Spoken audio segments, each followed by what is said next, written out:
At my fiancé's bachelor party, his groomsmen begged me to check his phone. When I did, I understood why.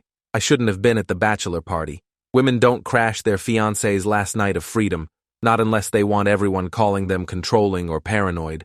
But Griffin's best friend Callum called me at 11 on a Friday night, his voice tight with something I couldn't identify, asking if I could come to the brewery downtown. Not demanding, not explaining, just saying my name like it hurt. I was already in pajamas watching renovation shows with my cat when the call came through, and my first instinct was annoyance because Griffin had promised this would be a low-key thing. Just the guys having beers and playing pool, home by midnight. But Callum's tone made my stomach clench in that way it does when you know something's wrong before anyone tells you what.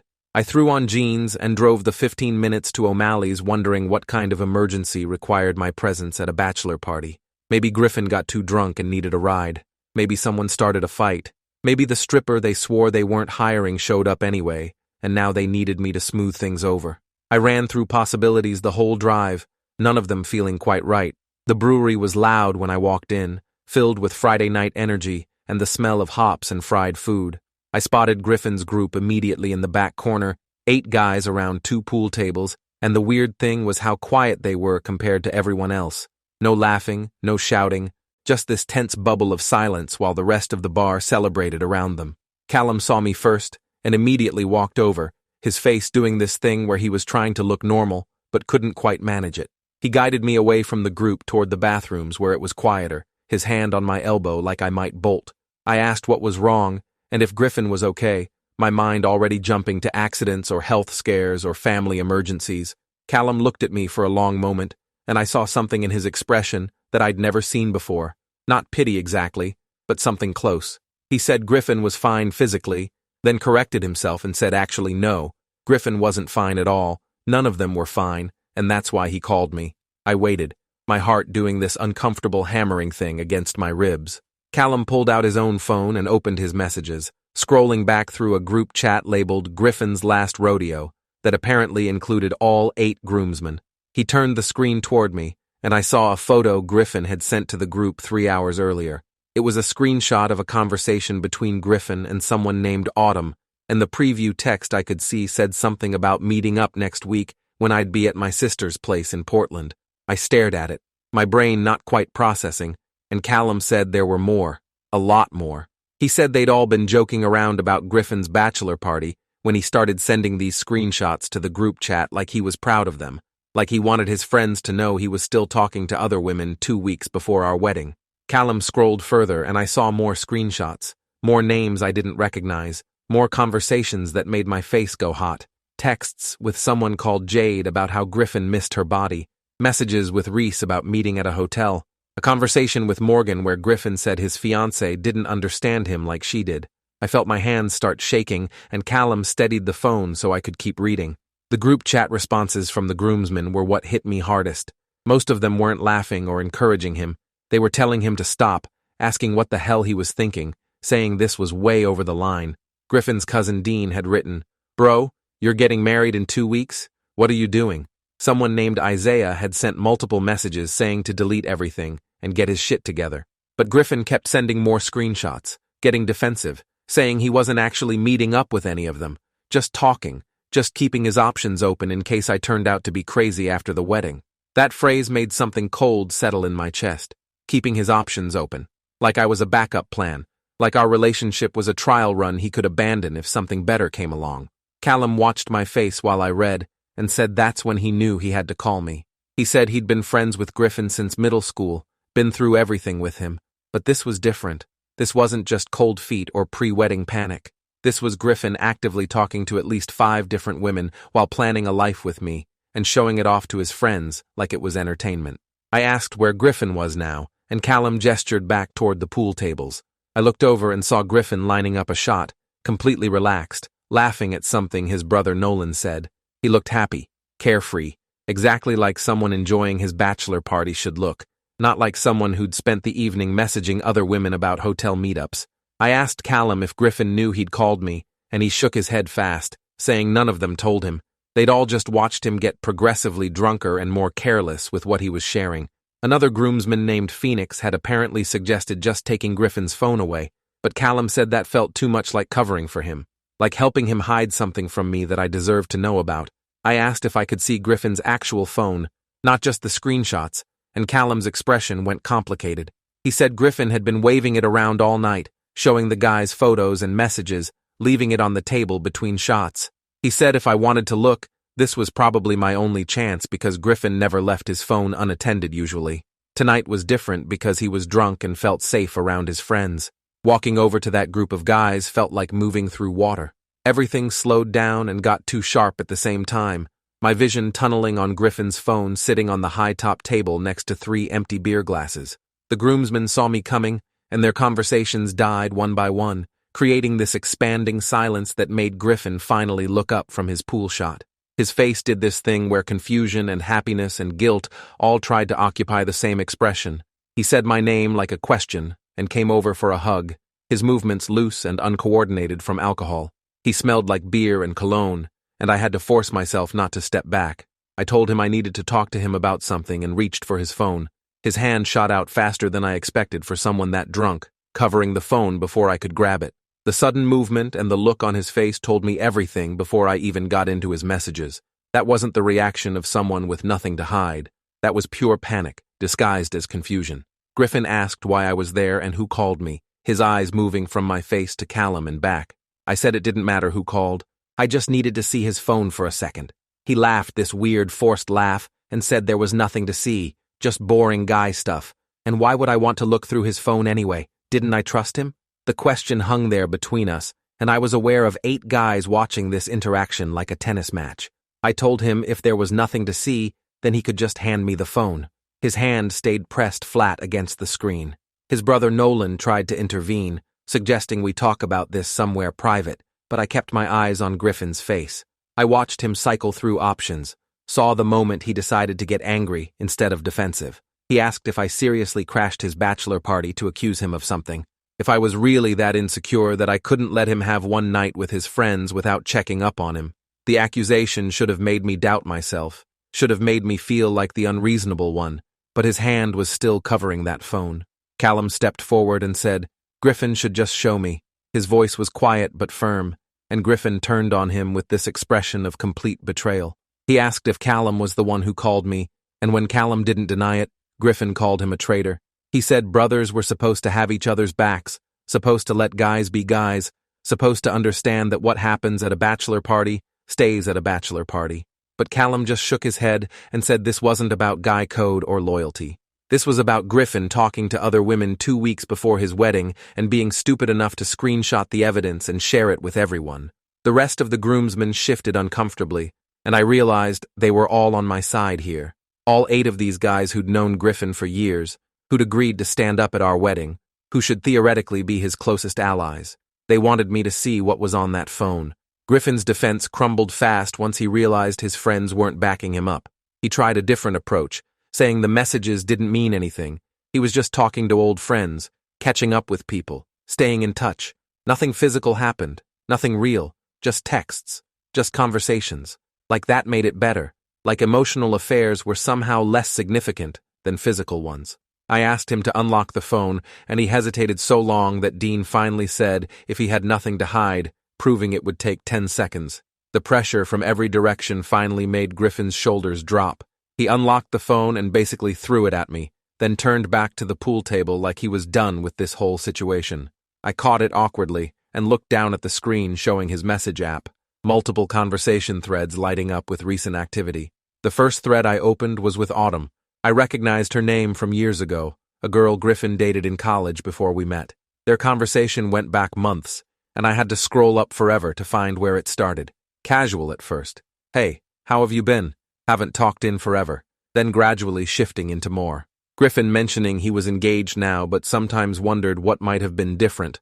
Autumn responding that she'd thought about him over the years too. The messages getting flirtier. Griffin sending photos of himself at the gym. Autumn responding with hard eyes, plans discussed for getting together, meeting halfway between their cities, finding a weekend when they both had time. The most recent exchange from 3 hours ago was Griffin saying he'd figured out a weekend in August, telling Autumn I'd be in Portland visiting family so he'd have the house to himself. Autumn responding that she couldn't wait to see him again. that it had been too long, that she missed everything about him. The implication was crystal clear, even though they weren't explicitly saying they'd sleep together. The subtext was unmistakable. I moved to the next thread without looking up. Jade, someone I'd never heard of. This conversation was more recent, only going back about 6 weeks, and way more explicit. Jade sent photos I had to immediately scroll past, images of her in various states of undress, with captions about what she wanted Griffin to do to her. Griffin's responses weren't much better, describing in detail how he remembered her body, what positions he'd liked, how he'd been thinking about her. I felt sick reading it, my face hot with embarrassment and anger that this conversation existed, that these messages were sent by the person I was supposed to marry, that Griffin had been texting this woman about sex while simultaneously planning a wedding with me, choosing flowers and venues and songs for our first dance. The cognitive dissonance broke something in my brain. I couldn't make these two versions of Griffin exist in the same reality. The thread with Reese was different, more emotional than physical. Long messages where Griffin complained about wedding stress and family pressure and feeling trapped by expectations. Reese responding with sympathy and understanding, telling him he deserved to be happy, asking if he was sure about getting married if it made him feel this way. Griffin saying sometimes he wondered if he was making a mistake, but felt too committed to back out now. Those words punched me in the stomach harder than the explicit messages with Jade. The idea that Griffin saw our wedding as something he was too committed to escape, like a business deal gone bad, like a mistake he'd made that he had to follow through with out of obligation. I looked up from the phone and Griffin was watching me now, his expression unreadable. He asked if I was satisfied, if I'd seen enough, his tone defensive and angry like I was the one who'd done something wrong. I ignored him and opened the thread with Morgan. This one went back over a year, predating our engagement by several months. Consistent communication, not daily, but regular enough that they clearly maintained an active connection. Griffin venting about work stress and family drama, Morgan offering advice and support, their conversations intimate in a way that felt like emotional infidelity even without any sexual content. But then I scrolled further and found the sexual content too. Messages from months ago where Griffin and Morgan discussed their past relationship, reminiscing about their time together, talking about whether they'd made the right choice breaking up. Griffin saying he'd always wondered about her. Morgan saying she'd never stopped caring about him. Plans discussed and then canceled for meeting up. Griffin saying it was too risky, but maybe someday. The whole thread read like a relationship on pause, like Griffin was keeping Morgan warm as a backup option while he pursued other things, while he pursued me. There were 2 more threads that matched the pattern. Women Griffin had dated or been involved with at various points, women he'd maintained contact with, women he flirted with, and made plans with, and shared intimate details with. 6 total. 6 different women he was actively texting in ways that crossed every line I thought we'd established in our relationship. I'd known Griffin had a past, obviously, but I'd assumed that past stayed in the past, that when he proposed to me, when we started planning a life together, those other connections faded into nothing more than memories. Instead, he'd cultivated them, maintained them, kept them alive and available. The level of calculation required to manage 6 different emotional and physical affairs while planning a wedding made my head spin. How did he keep track of the lies? How did he remember what he'd told each person? How did he have the energy to maintain that many deceptions? I looked up from the phone and every groomsman was watching me with identical expressions of concern and discomfort. These guys knew. They'd seen the screenshots Griffin sent to the group chat, seen evidence of his infidelity paraded in front of them like entertainment, and instead of laughing along or encouraging it, they'd told him to stop. They'd defended me to my own fiancé. That meant something. I asked Callum if this was all of it, and he winced, saying there might be more if I checked other apps. He mentioned Snapchat and Instagram direct messages, and I felt the foundation of my relationship crumbling further. How many other conversations existed that Griffin hadn't screenshotted for his friends? How many other women were there that I'd never know about because he'd been careful enough not to share that evidence? Griffin finally spoke up from the pool table, his voice too loud. He said I was overreacting, that this was just texting, just conversation, just him being friendly with people from his past. Nothing happened, nothing physical, no actual cheating. He said those words like they were a defense, like emotional affairs weren't real betrayals, like the only thing that counted was physical contact. I turned to look at him fully and asked if he'd been planning to meet up with Autumn in August. His face did something complicated, and he said maybe, he didn't know, he hadn't decided. I asked about the hotel room Reese mentioned, and he said that was just talk, just hypothetical, never concrete plans. Every answer dug the hole deeper because even his defenses were admissions. Yes, he'd been texting these women inappropriately. Yes, he'd been making plans to see them. Yes, he'd been keeping options open. He just wanted credit for not following through yet, like restraint in the face of opportunity was somehow virtuous. I asked him why. Why maintain these connections? Why make these plans? Why risk everything we'd built together for conversations with ex-girlfriends and women he barely knew? Griffin stared at me for a long moment, and I saw something shift in his expression. The defensiveness fell away, and what replaced it was worse. Resignation, maybe, or honesty that felt like cruelty. He said because he wasn't sure. About me, about us, about forever. He said the wedding planning made everything feel too real, too permanent, too final. He said he'd been having doubts for months, but didn't know how to express them without disappointing everyone. His parents, who'd already paid for half the reception. My parents, who'd been so excited about joining families. Our friends who'd bought plane tickets and arranged vacation time. He felt trapped by expectations and obligations, felt like he'd gotten on a train he couldn't get off, so he'd found ways to remind himself that other options existed, other lives he could have lived, other women who might have been better fits. The confession hung in the air between us, and nobody moved. I heard pool balls clicking from other tables, heard laughter from the bar area, heard music playing overhead, normal Friday night sounds while my life disassembled. I asked Griffin if he loved me, and he hesitated. That hesitation was an answer. He said he cared about me, valued our relationship, respected me. Past tense on the last one, I noticed. Respected. But he didn't say he loved me, didn't say he wanted to marry me, didn't say he could picture our future together. The omission was deafening. I handed his phone back to him, and he took it automatically, still staring at me like he was waiting for my response. Like there was any response that made sense in this situation. I told him the wedding was off. The words came out steady and calm, which surprised me because internally I was screaming. Griffin's face went white, and he started to argue, saying we should talk about this, sleep on it, not make rash decisions after one fight. But Callum cut him off, saying this wasn't rash. This was Griffin's own actions having consequences he should have seen coming. Dean agreed, adding that if Griffin wasn't sure about getting married, calling it off was the right choice for everyone. The groomsmen created this wall of support around me that I hadn't expected, and I felt pathetically grateful for it. These weren't my friends, they were Griffin's, but they were choosing to validate my reality instead of defending their friend's indefensible behavior. Griffin tried one more approach, his voice getting desperate. He said he'd delete all the contacts, block everyone, never talk to any of them again. He said he'd been stupid and careless and immature, but he could change, he would change, if I just gave him another chance. The plea might have worked on me 6 months ago, before wedding planning revealed stress cracks in our relationship I'd been ignoring, before I'd noticed how Griffin pulled away when things got difficult, how he avoided serious conversations about our future, how he kept parts of himself separate from me. I'd told myself those were normal relationship dynamics, that nobody shared everything, that maintaining some independence was healthy. But this wasn't independence. This was deliberate deception, systematic betrayal, calculated maintenance of backup options in case I didn't work out.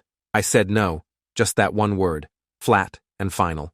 Then I walked out of O'Malley's brewery without looking back, leaving my fiancé and his groomsmen and the wreckage of my wedding plans behind. The night air hit me cold, and I realized I was shaking, adrenaline finally catching up with shock.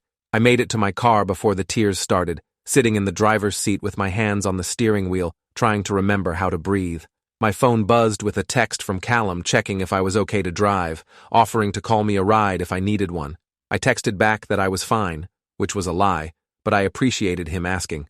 Then I started the car and drove home on autopilot, my brain stuck on replay of Griffin's face when I said the wedding was off. The shock there, the disbelief, like he'd genuinely thought I might forgive him. Like 6 simultaneous emotional affairs were just a quirk we could work through. My apartment felt different when I got back, like something fundamental had shifted in the space. Everything looked the same, but meant something different now. The photos of Griffin and me on the bookshelf, the drawer of his clothes he kept here for when he stayed over, the wedding binder on my coffee table full of vendor contacts and seating charts and menu options, all of it suddenly obsolete, transformed from future to past in one conversation.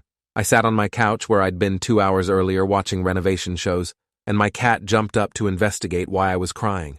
I pulled out my phone and started making a list of everything that needed to be undone. Contact the venue, cancel the caterer, call the florist, tell the photographer, reach out to the wedding party, inform family, undo a year of planning in the same amount of time it took to destroy 4 years of relationship. I started with my mom because delaying would only make it harder. She answered on the second ring, her voice sleepy, and I realized it was past midnight now. I told her the wedding was off, and she was silent for so long I thought the call dropped. Then she asked what happened, and I gave her the abbreviated version.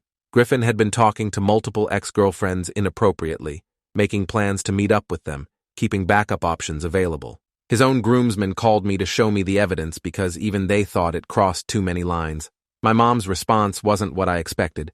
She didn't sound shocked or upset. She said she'd been worried about Griffin's commitment level for a while, that he'd always seemed slightly detached during wedding planning, like he was going through motions instead of building excitement.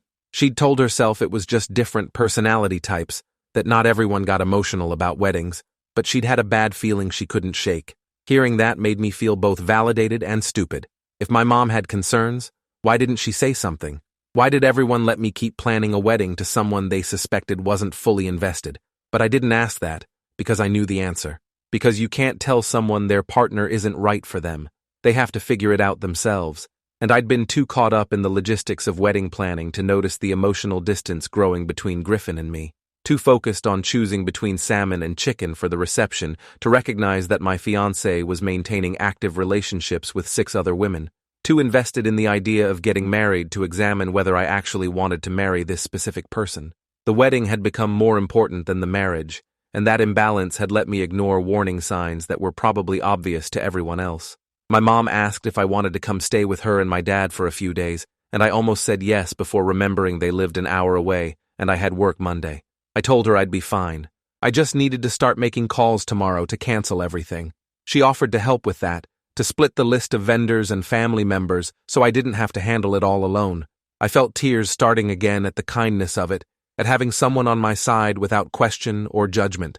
We talked for another 30 minutes about logistics and feelings in equal measure, and by the time we hung up, I felt slightly more stable, still devastated, still angry, still shocked, but slightly more capable of handling the immediate future.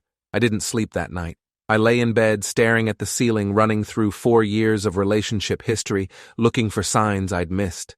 How long had Griffin been talking to these women? When did it start? Was he doing this from the beginning? Or did it develop later when the initial excitement wore off? Were there women before these 6 that he'd already cycled through? I thought about all the times Griffin had been on his phone while we watched TV together, the way he'd angle the screen away from me, how he'd always had a reason for needing privacy. I'd respected that privacy because I wasn't the type of girlfriend who demanded to read her boyfriend's messages. I believed in trust and autonomy and giving each other space. Now that belief felt naive, like trusting someone meant making yourself willfully blind to obvious deceptions. Saturday morning arrived without me sleeping, and I forced myself out of bed to start the cancellation process.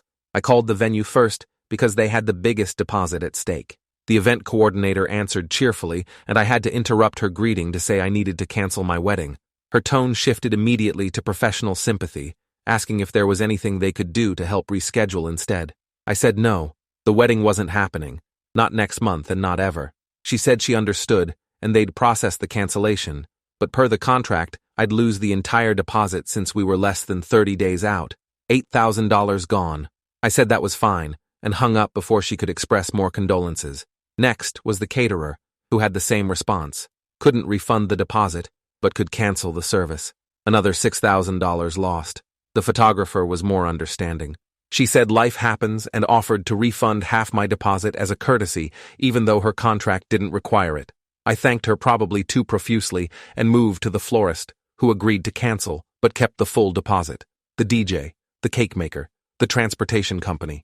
I worked through the entire vendor list by early afternoon, each call the same awkward conversation where I said the wedding was off, and they said they were sorry, and I couldn't get my money back. By the time I finished, I'd lost over $20,000 in deposits and payments, most of which had come from my savings, specifically earmarked for the wedding.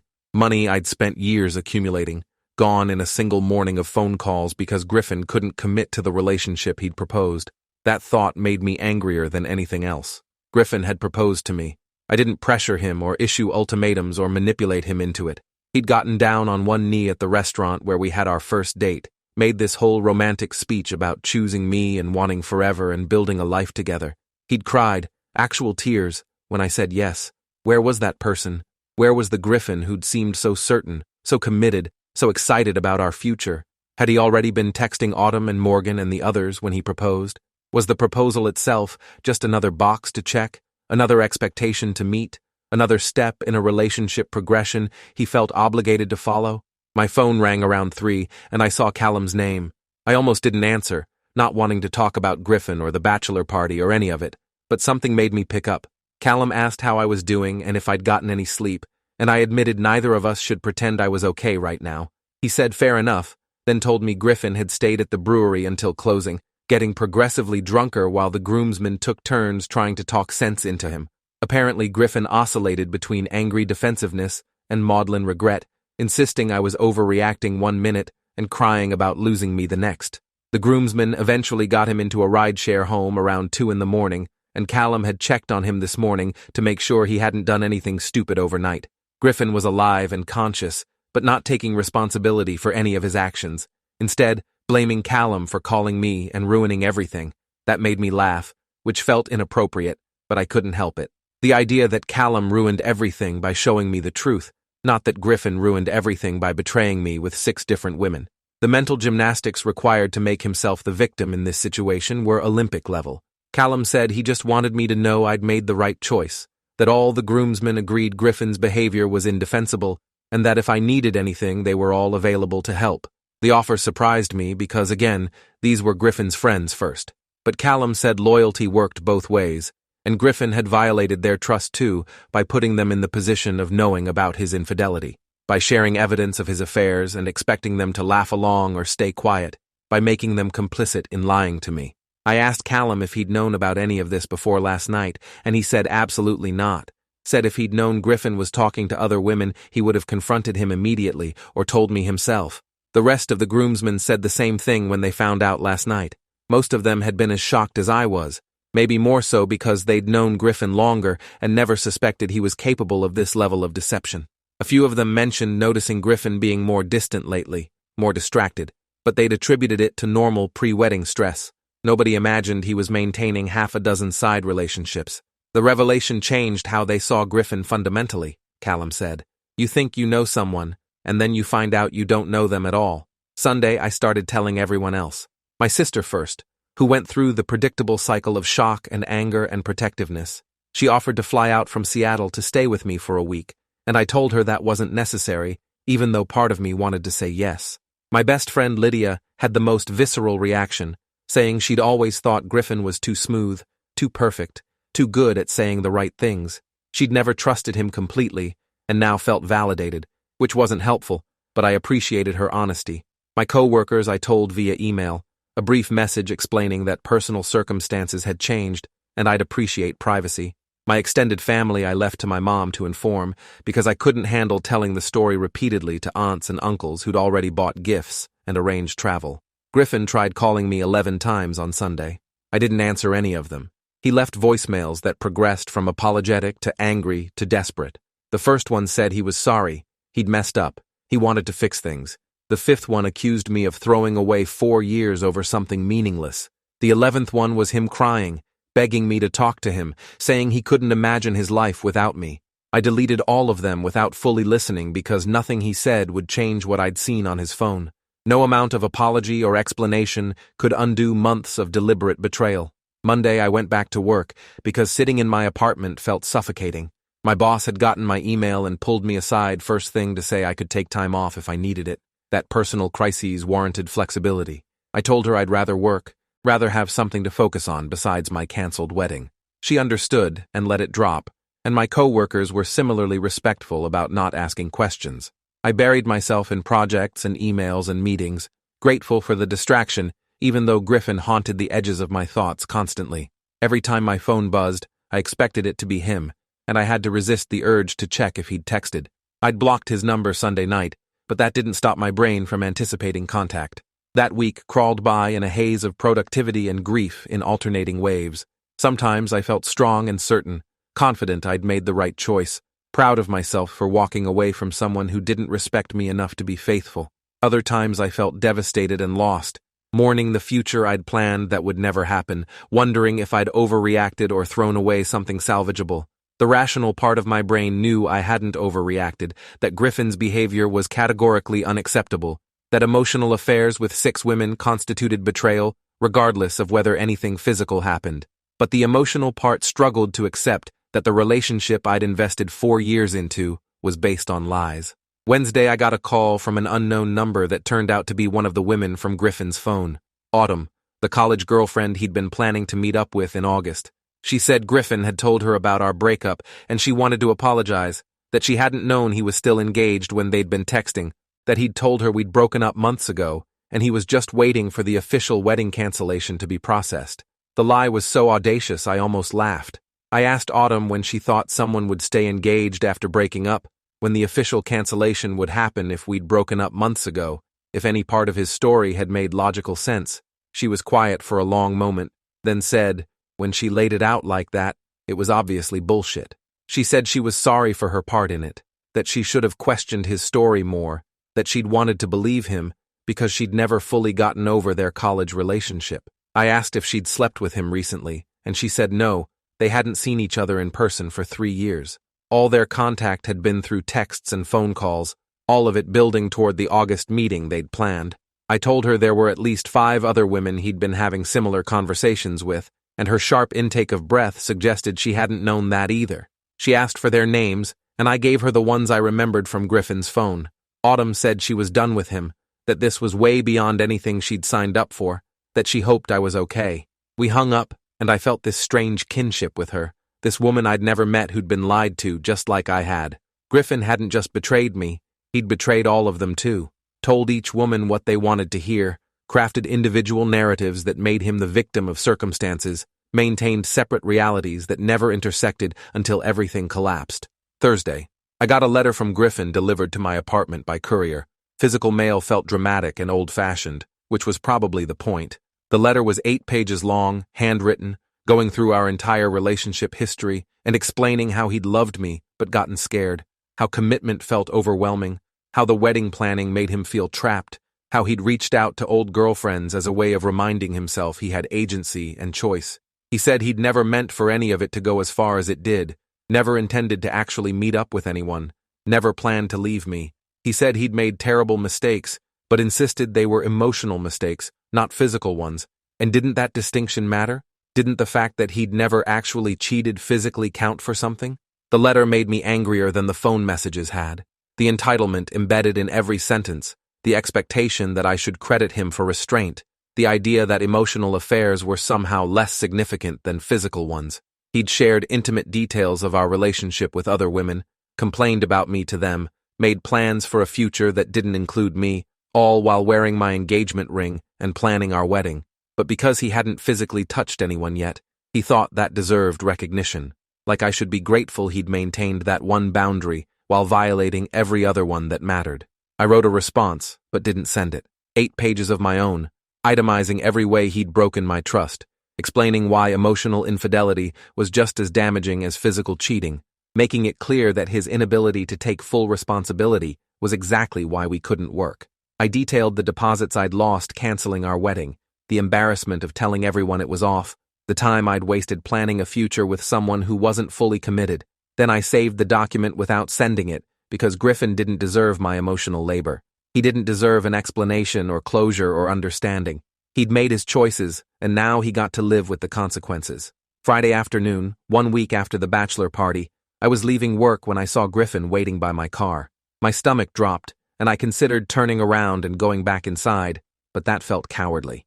I walked toward him slowly, and he straightened up from where he'd been leaning against the hood, his face anxious and hopeful. He said he'd been trying to reach me all week and I hadn't responded, so he'd decided to come talk to me in person. I said there was nothing to talk about, that I'd made my choice and it was final. He said I wasn't being fair, wasn't giving him a chance to explain or make things right. I asked him what explanation could possibly justify maintaining relationships with 6 different women while planning to marry me, and he didn't have a good answer. Griffin tried the approach from his letter, emphasizing that nothing physical happened. I cut him off and asked if he'd planned to meet up with Autumn in August, and he admitted yes, probably, maybe, he hadn't decided for sure. I asked if he'd discussed hotel rooms with Reese, and he said they were just talking hypothetically, never concrete. I asked if he'd sent explicit messages to Jade, and his face went red, but he said those were just fantasies, just words, not real intentions. Every answer confirmed that his defense was semantic. He thought the distinction between planning to cheat and actually cheating mattered, thought he deserved credit for not yet following through on the infidelity he'd been carefully orchestrating. I told Griffin we were done, that I didn't owe him another chance or more explanation, that his actions had consequences he needed to accept. He asked what he was supposed to do now, how he was supposed to move forward, like I was responsible for fixing the mess he'd created. I said that wasn't my problem anymore, that he'd have to figure out his own life without me in it. Then I got in my car and locked the doors before he could continue the conversation. He knocked on my window, but I started the engine and pulled out of the parking space, leaving him standing alone in the lot. In my rearview mirror, I saw him watching me drive away, and I felt nothing. No guilt, no second thoughts, no lingering love, just relief that I'd gotten out before marrying someone who saw me as an option rather than a choice. That night I had dinner with Callum at his suggestion, meeting at a quiet restaurant neither Griffin nor I had history with. Callum brought his girlfriend Sienna, which I appreciated because it made the dinner feel less like a date and more like friends supporting friends. We talked about normal things first, their jobs and my work and plans for summer, avoiding the elephant in the room until dessert arrived. Then Callum said he wanted me to know the rest of the groomsmen had confronted Griffin earlier that week about his behavior. They'd told him he'd screwed up something good through his own selfishness, that his excuses were pathetic, that he needed to take real responsibility and get therapy, or he'd repeat these patterns forever. Griffin apparently hadn't taken it well, accusing them of taking my side over his, saying real friends would have kept his secrets. Half the groomsmen told him they wouldn't be attending the wedding regardless, because they couldn't support someone who treated their partner that way. The information settled something in me I hadn't known was unsettled. Knowing those 8 guys chose basic decency over friendship loyalty meant I hadn't been crazy or oversensitive or unreasonable. Even people who'd known Griffin for decades, who'd seen his best qualities and had history with him, recognized that what he'd done crossed fundamental lines. Their willingness to call him out and distance themselves from his behavior validated my choice to leave. Sometimes you need that external confirmation, that social proof, that you weren't wrong to have boundaries and enforce them. Over the next few weeks, I slowly rebuilt my life without Griffin in it. I rearranged my apartment so it looked different, got rid of photos and gifts that reminded me of him, reclaimed spaces we'd shared. I picked up hobbies I'd let slide during wedding planning, started running again and painting and reading books I'd been meaning to get to. I made plans with friends I'd neglected, reconnected with family members, invested in relationships that mattered instead of pouring energy into someone who didn't value it. The grief came in waves, but with increasing space between them, and I learned to ride them out instead of being pulled under. 2 months after the bachelor party, I got a message from Dean, Griffin's cousin, who'd been part of the groomsmen. He said he wanted me to know Griffin had started therapy after their confrontation, that he was apparently working on understanding why he'd sabotaged our relationship. Dean didn't think I should get back together with Griffin, made that explicitly clear, but he thought I might want to know Griffin was at least trying to address his issues. I appreciated the update, but it didn't change anything for me. Griffin's growth was no longer my concern. Whatever healing or self-improvement he pursued now would benefit his next relationship, not ours. We were done, and I was okay with that. 3 months out, I went on my first date since the breakup, with a guy I met through a hiking group I'd joined. It felt weird and awkward, and I wasn't sure I was ready, but I made it through dinner without crying or talking about Griffin too much, which felt like progress. The guy, Oliver, was kind and funny and asked good questions, and we made plans for a second date. I wasn't looking for anything serious, but I appreciated the reminder that other men existed, that Griffin wasn't my only option, that I could start fresh with someone who'd hopefully learned basic relationship integrity. 6 months after calling off the wedding, I ran into Griffin at a coffee shop completely by accident. He looked different, thinner maybe, or just tired. He asked if we could talk, and I said we had nothing to talk about, but he pressed, saying he'd been in therapy for months now and understood what he'd done wrong. He said his therapist had helped him see how his fear of commitment manifested in self-sabotage, how he'd kept backup options available as emotional insurance, how he'd treated me like a safety net rather than a partner. The insights were accurate, but they didn't undo the damage. I told him I was glad he was working on himself, but I'd moved on. He asked if I was seeing anyone, and I said that wasn't his business anymore. He nodded like he'd expected that answer and said he was sorry, truly sorry, for everything. I believed he meant it, but sorry wasn't enough. A year after the bachelor party, I was in a different place entirely. New apartment across town, promotion at work, serious relationship with Oliver that was built on actual honesty and communication. I rarely thought about Griffin anymore except in abstract terms, and when I did, it was with gratitude that I'd found out who he was before legally binding myself to him. I'd lost $20,000 in wedding deposits, sure, but that was cheaper than a divorce would have been. The groomsmen who'd supported me had become actual friends, people I grabbed coffee with occasionally and valued in their own right. Callum especially had proven himself trustworthy in ways that mattered. Sometimes at night, I still wondered about the women from Griffin's phone, whether Autumn ever found someone who didn't lie to her, whether Jade recognized the pattern in her next relationship, whether Morgan and Reese and the others learned to spot the red flags I'd missed. I hoped they did. I hoped Griffin's betrayal taught all of us, collectively, to value ourselves enough to demand better, to recognize that emotional affairs are real affairs, that planning to cheat is still cheating, that keeping backup options means treating your partner as disposable. Those lessons cost me 4 years and a canceled wedding, but at least I learned them before saying vows I couldn't take back.